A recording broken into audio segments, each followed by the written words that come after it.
vestal mark of the Eternal's congregation. In the previous episode, we have seen how the Pre-Diluvian patriarchs had lived a common good health human life. Now we are going to resolve the concerning doubt related to the age they are alleged to have had a child. In dividing by 8 the ages declared by the Bible, we realize that the patriarchs seem to have been too young to have child, adopting this criterion. The problem here is not in our method, but in the biblical text itself. We have yet seen how the Masoretic and the Samaritan texts have been corrupted by political issues occurred in Jerusalem, and for the European texts are mainly based on the Masoretic. This means that every Eastern World biblical text report a number of religious falsities introduced by ancient politics. Let's then go to analyze the data related to the patriarchs' chronology. Amending the Masoretic Genesis calendar, we find that Noah should have had his first child at the late age of 62. The case of Noah is particular, and we will talk about it more specifically in a future episode. About the other patriarchs, we find that they should have had their firstborn at an age comprised between 6 and 16 years. This is what comes from the Masoretic version. But can a pseudo-defined sacred text violate the law of the same people that adopt it? Surely not. According to the Jewish law, a boy is an age at 13 and girls at 12. So the amendment of Masoretic text results in 7 in 10 patriarchs to have violated this law. But this is not possible because a child is not yet ready to procreate. So, as we yet know, is the text to be wrong. The Egyptian conception of scriptures entirely superimposes religious texts over historical texts.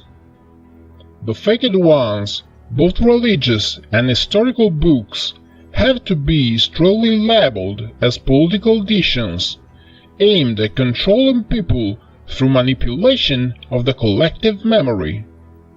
And this is the case for the Masoretic Bible.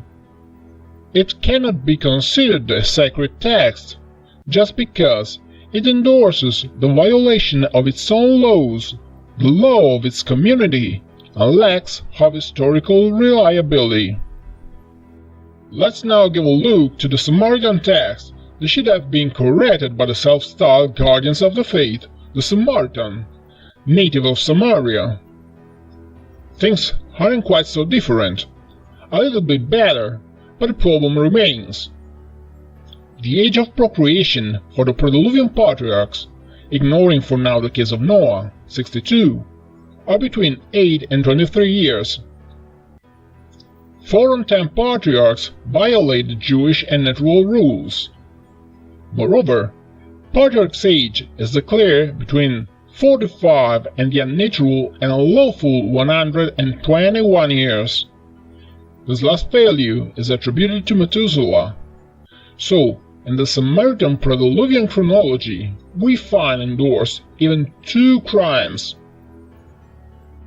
Too many are, anyway, the data to discredit even this biblical version.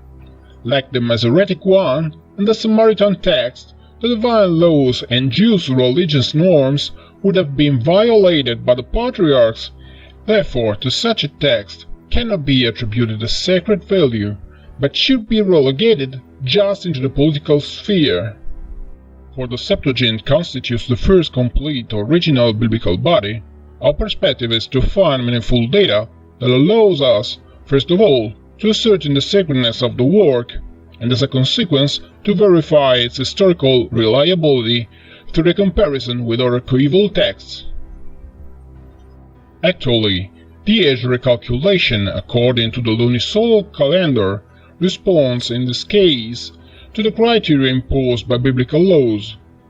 All patriarchs' ages are between 46 and 119, restrained within the 120 years, and they had son at an age between 20 and 28, and 62 for Noah. compatible with the Jewish law. That's to say, not under 13 years for boys. Moreover, and we are going to see this in the next episodes, the chronology of the Septuagint is confirmed by our recalculations. It must be kept in mind that we find ourselves at the presence of a biblical text written in Greek, in the Egypt land. In order to restore the values related to the ages, we have used the correction principle shown in Enoch's calendar, 1 Enoch, chapter 72, a book written in Heliopolis, in Egypt too. This original edition of the biblical collection provides us such a unique case amongst all, consistent and acceptable data, retaining its credibility as a sacred text.